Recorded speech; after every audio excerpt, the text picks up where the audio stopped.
Hello and thank you for joining me. Today we're discussing our recent update to the scheduled reporting function for both assets and stocks. For those who are unfamiliar with the existing scheduled report function, it allows any existing report to be scheduled for delivery via email. Our recent update has added options for the report's format.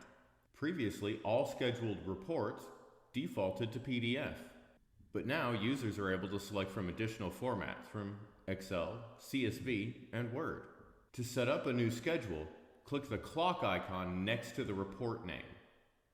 In the new window, you are able to select how often the report needs to be sent out.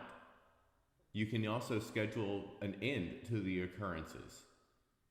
Finally, select the person to receive the report and the format that they would like to receive it in. Once you save, that's it. The report is now scheduled to go out and you'll have your confirmation appear. For more information about getting this feature, if you don't already have it, reach out to the operations department. Thank you again for joining me for this brief update training video. Be sure to check out the rest of our training videos for any other questions.